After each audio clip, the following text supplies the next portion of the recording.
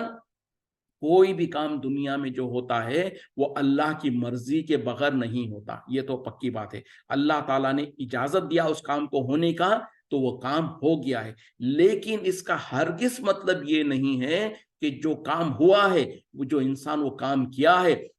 ہر وہ کام سے چونکہ اللہ تعالیٰ کی مرضی تھی اس میں، اللہ تعالیٰ نے اجازت دیا اس کام کے ہونے کا، تو لہٰذا ہر کام صحیح ہے، یہ اس کی کوئی گارنٹی نہیں ہے۔ اور اللہ تعالیٰ کسی بھی اسی کام سے راضی ہوتا ہے جو کام اللہ کی مرضی کے مطابق ہوتا ہے، اور اللہ کی مرضی کے مطابق کون سے عمل ہوتے ہیں؟ جو نیک اعمال ہوتے ہیں، جو انصاف کے کام ہوتے ہیں، جو شرک سے بری ہوتے ہیں، توحید کا کام اللہ کو پسند ہے، سنت پر چلنا اللہ کو پسند ہے، لوگوں کے درمیان میں انصاف کرنا اللہ کو پسند ہے، اور ظلم و زیادتی سے بچتے رہنا یہ اللہ کو پسند ہے۔ تو جو بھی عمل ہو رہا ہے وہ تو اللہ کی اجازت سے ہو رہا ہے، لیکن ضروری نہیں ہے کہ ہر وہ عمل جو ہو رہا ہے اس سے اللہ راضی ہو۔ اسی وجہ سے تو کہا جاتا ہے نا کہ تمہارے فلاں عمل سے اللہ ناراض ہوتا ہے۔ جب انسان شرک کرتا ہے، انسان کفر کرتا ہے، تو اللہ تعالیٰ اسے ناراض ہوتا ہے، اگرچہ کہ وہ عمل تو ہوا اللہ کی اجازت سے، لیکن اس عمل سے اللہ راضی نہیں ہے،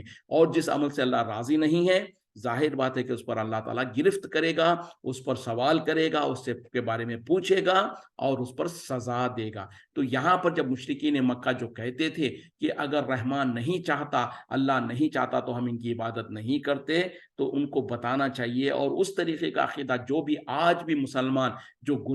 گناہ کرتے ہیں، شرک کرتے ہیں، بدعات کرتے ہیں، اللہ کے بزرگان دین کے نام پر، اولیاء اللہ کے نام پر وہاں پر جا کر صدقہ خیرات کرنا، یا وہاں پر جا کر نظر و نیاز کرنا، ان کی طواف کرنا، وہاں پر رکوع اور سجدے کرنا، ان کی عبادتیں کرتے ہیں، اور جب ان سے کہا جاتا ہے کہ تم یہ کیوں کرتے ہو، تو آگے سے کہتے ہیں کہ اگر اللہ نہیں چاہتا تو ہم یہ نہیں کرتے، اور اگر اللہ چاہتا تو ہم کو اس سے روک دیتا تھا۔ تو ان جاہلوں سے کہا جائے گا کہ بات یہ نہیں ہے، اگر ایسا ہوتا تو پھر دنیا میں کوئی گناہ ہی نہیں ہوتا۔ اگر سب کچھ اللہ کی مرضی سے ہونا ہے تو پھر اللہ تعالیٰ تو کوئی بھی جو سو یہ گناہ کو پسند ہی نہیں کرتا ہے۔ تو اللہ تعالیٰ بہرحال اللہ کی اجازت سے تو ہو رہا ہے، لیکن اللہ تعالیٰ اس کو پسند نہیں کرتا ہے، اور اللہ تعالیٰ نے انسانوں کو اختیار دے رکھا ہے کہ وہ چاہے تو خیر کا کام کرے، چاہے تو شر کا کام کرے، چاہے تو وہ اللہ پر ایمان لے آئے، چاہے تو کفر کرے، چاہے تو وہ توحید پر رہے، چاہے تو شرک کرے، چاہے تو نبی صلی اللہ علیہ وسلم کی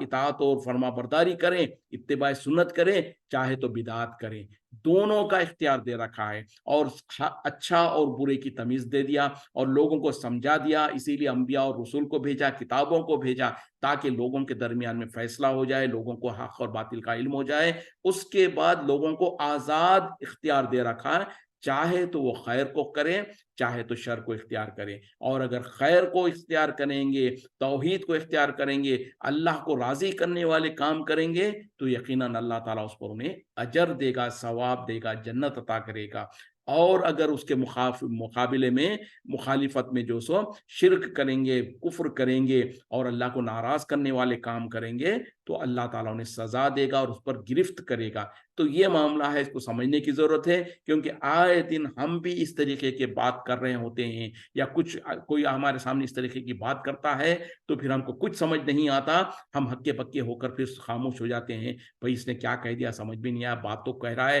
اس میں دم تو ہے۔ ہم تو دن رات کہتے ہیں کہ اللہ کی مرضی کے بغیر کوئی کام نہیں ہوتا، اور یہ جو دلیل دے رہا ہے تو ہو سکتا ہے صحیح ہے۔ جو خاص طور پہ برے کام کرنے والے لوگ اس طریقے کی دلیل دیتے ہیں تاکہ وہ اپنے غلط کام کو ثابت کرنا چاہتے ہیں کہ اس میں اللہ کی مرضی ہے، اور اللہ تعالیٰ اس کو چاہتا ہے، یا اللہ تعالیٰ اس کو پسند کرتا ہے، تبھی تو یہ کام ہو رہا ہے۔ تو یہ ہرگز اس کی دلیل نہیں بن سکتی۔ تو ہم کو بھی غور و فکر کرنے کی ضرورت ہے کہ ایک ہے اللہ کی مشیت اور ایک ہے اللہ کی رضا۔ تو اللہ کی مرضی سے ہی ہر کام ہوتا ہے، جو کفر ہو رہا ہے، جو شرک ہو رہا ہے، جو ظلم و زیادتی ہو رہی ہے، وہ سب کچھ اللہ تعالیٰ کی مرضی سے، یعنی اللہ تعالیٰ نے اجازت دیا، اس وجہ سے ہو رہا ہے۔ ورنہ تو کوئی بڑے سے بڑا ظالم کو بھی یہ اختیار نہیں ہے کہ وہ ایک قدم بھی آگے بڑھا سکے۔ یعنی اگر اللہ چاہے تو ظالم کے ہاتھ کو روک لے۔ یعنی مثال کے طور پر آج ہم دیکھ رہے ہیں کہ مسلمانوں پر سارے دنیا میں ظلم کے پہاڑ توڑے جا رہے ہیں، تو کیا اللہ تعالیٰ اس بات پر قادر نہیں ہے کہ وہ ان ظالموں کا ہاتھ روکے؟ بالکل قادر ہے، بلکہ نہ صرف قادر ہے بلکہ ان ظالموں کو اس طریقے سے اللہ تعالیٰ پتھر بنا دے سکتا ہے، ان کی طاقتوں کو ختم کر سکتا ہے۔ جو ہاتھ اٹھتے ہیں مسلمانوں کے خلاف اور مظلوم کے خلاف، ان ہاتھوں کو شل کر دے سکتا ہے، ان ہاتھوں کو لقوہ مار دے سکتا ہے۔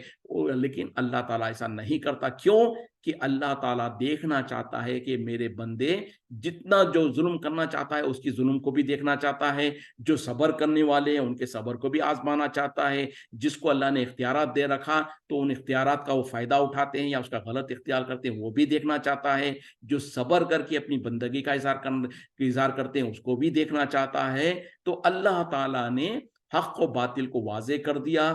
اپنے قوانین کو بتا دیا کہ کیا چیز جائز ہے، کیا چیز ناجائز ہے، کیا حلال ہے، کیا حرام ہے، کیا توحید ہے، کیا شرک ہے، کیا بدعت ہے، کیا کفر ہے، سب کچھ بتا دیا۔ بتانے کے بعد انسان کو اختیار دے دیا کہ چاہے تو خیر کا راستہ اختیار کرے، چاہے تو شر کا راستہ اختیار کرے، لیکن انسان سمجھ جائے کہ جو بھی وہ عمل کرے گا اس پر اس کو حساب دینا پڑے گا۔ نیک عمل کرے گا تو اس کا بدلہ ملے گا جنت کے طور پر، اور برا عمل کرے گا تو اس کا بدلہ ملے گا سزا کے طور پر اور جہنم کے طور پر۔ تو اس طریقے سے ہم کو سمجھ لینے کی ضرورت ہے اور اپنے آپ کو واضح کر لینے کی ضرورت ہے کہ اللہ کی مشیت کیا ہے اور اللہ کی رضا کیا ہے۔ ہم آتیناہم، کیا ہم نے انہیں دیا ہے، کتابن کوئی کتاب، من قبلی ہی اس سے پہلے، فہم بھی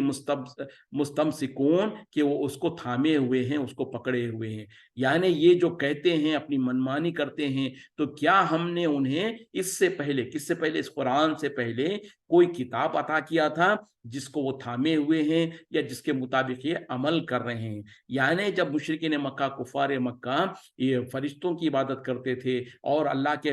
ساتھ لوگوں کو، اوروں کو شریک کرتے تھے اور کہتے کہ اگر اللہ نہیں چاہتا تو ہم یہ عمل نہیں کرتے، تو اب اللہ تعالیٰ سوالیہ طور پر کہہ رہے ہیں کہ کیا ہم نے انہیں اس سے پہلے کوئی کتاب دے رکھا تھا جس کے مطابق یہ عمل کر کر اس کو تھام کے، مضبوطی سے تھام کر اس پر عمل کر رہے ہیں؟ ایسا ہرگز نہیں ہے۔ یعنی کیا مشرکین مکہ جو یہ کام کر رہے ہیں ان کے پاس پہلے کوئی ایسی کتاب تھی جس میں اللہ تعالیٰ نے کہا ہو یا اجازت دیا ہو کہ ٹھیک ہے میری بیٹیاں جو سو فرشتے میری بیٹیاں ہیں، تم ان کی عبادت کر سکتے ہو، یا فلاں فلاں فلاں اولیاء اور بزرگان دین جو ہے ان کی بھی تم کو اجازت ہے کہ تم ان کی عبادت کرو، ان کے ذریعے سے ان کو وسیلہ بنا کر مجھ سے مانگو؟ ایسا کہیں پر بھی کسی بھی کتاب میں نہیں تھا، اور اگر ہے تو وہ لے کر آ کے دکھائے۔ تو اسی لیے اللہ تعالیٰ سوال کر رہے ہیں کہ کیا ہم نے انہیں کوئی کتاب دیا تھا اس سے پہلے، اس قرآن سے پہلے، جس کو وہ تھامے ہوئے ہیں؟ ایسا ہرگز نہیں ہے۔ تو اسی لیے ان سے سوال کیا جا رہا ہے۔ بل قالو، بلکہ انہوں نے کہا، انا وجدنا، بلکہ ہم نے پایا،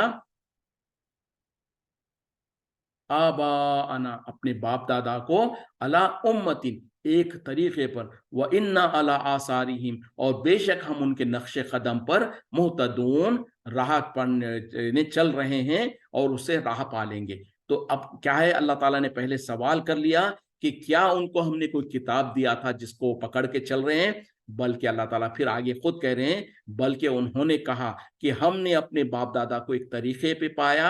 اور ہم ان کے نقش قدم پر چل کر ہدایت پالیں گے یا صحیح راستے کو پالیں گے۔ تو ان کی سوچ یہ تھی۔ تو اللہ تعالیٰ کہہ رہے ہیں کہ ان کو ہم نے کتاب وغیرہ تو کچھ دے نہیں رکھا تھا، ہاں یہ بات ہے کہ وہ کہتے تھے کہ ہم نے تو اپنے باپ دادا کے کو ایک طریقے پہ پایا اور ہم انہی کے طریقے پہ چل کر راہ پالیں گے۔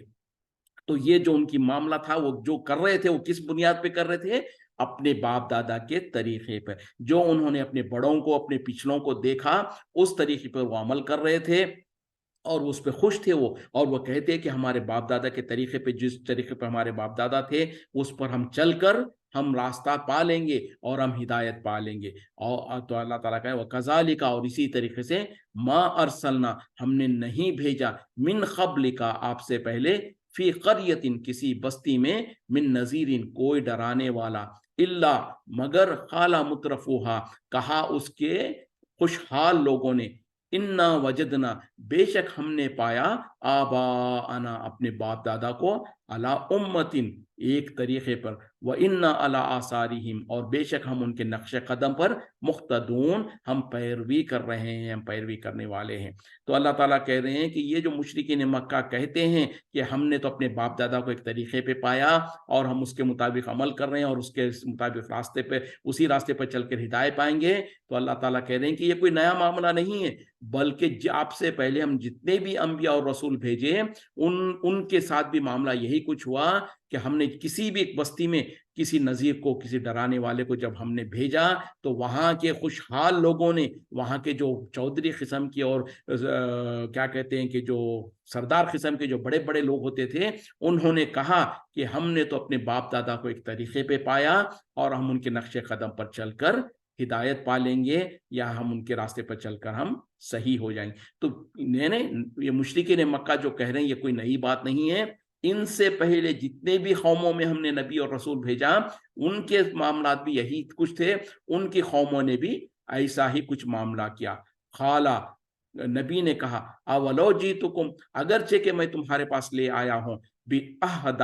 زیادہ بہتر چیز مما وجدتم جس کو تم نے پایا علیہ اس پر آباؤکم اپنے باپ دادا کو، خالو انہوں نے کہا انا بما ارسلتم به اس بے شک جس چیز کے ساتھ تمہیں بھیجا گیا ہے کافرون ہم اس کا کفر کرنے ہیں، ہم اس کا انکار کرتے ہیں۔ تو دیکھیں جب پہلی قوموں میں نے بھی جب اللہ تعالیٰ نے ان کے اندر بھی نبی اور رسول بھیجا تو ان کے بڑوں نے بھی یہی کچھ کہا تھا کہ ہم تو جو سو اپنے باپ دادا کے طریقے پہ چل رہے ہیں، ہم ایک طریقے پہ پایا اور اسی پر ہم چل کر ہدایت پالیں گے۔ تو اللہ تعالیٰ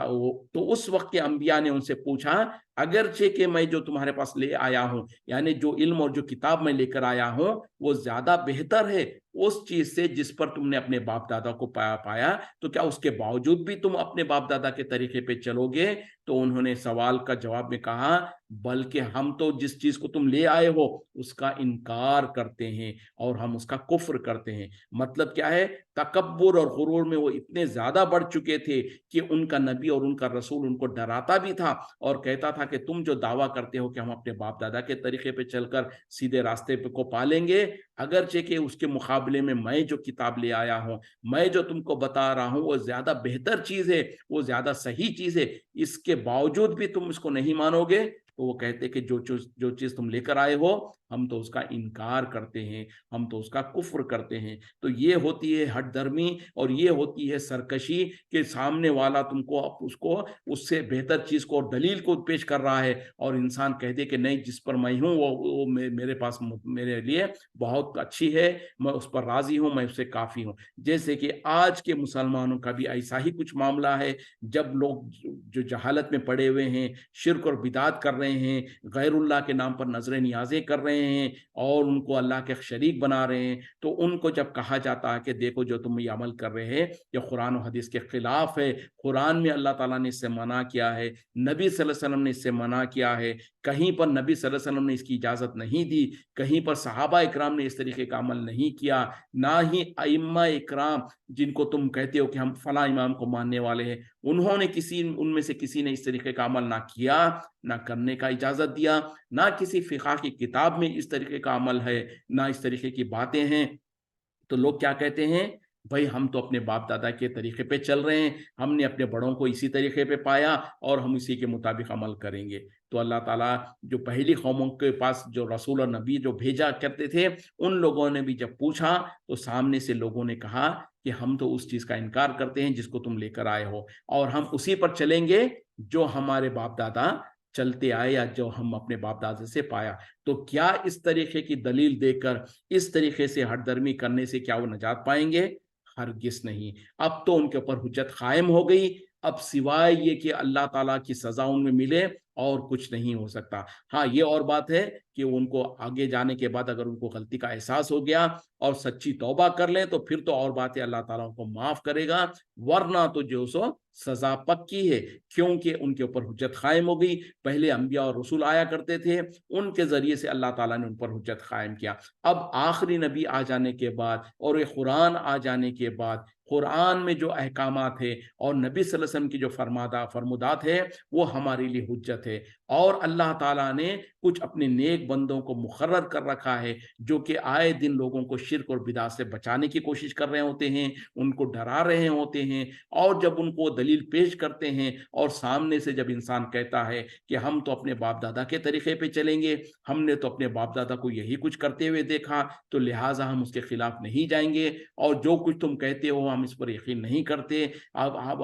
کیا قرآن تم کو ہی سمجھ میں آ گیا؟ کیا ہمارے سے پہلے جو لوگ گزرے ان کو نہیں پتا تھا؟ کیا اس طریقے سے جو دلیلیں دیتے ہیں کیا ہمارے پاس عالم نہیں ہے؟ ہمارے عالم تو اس کو جائز کہتے ہیں, فلاں تو یہ صحیح کہتے ہیں, فلاں تو یہ کہتے ہیں. تو اس طریقے سے اگر مگر کہنا اور اس طریقے سے ہیلے بہانے کرنا, در حقیقت میں انسان اپنے آپ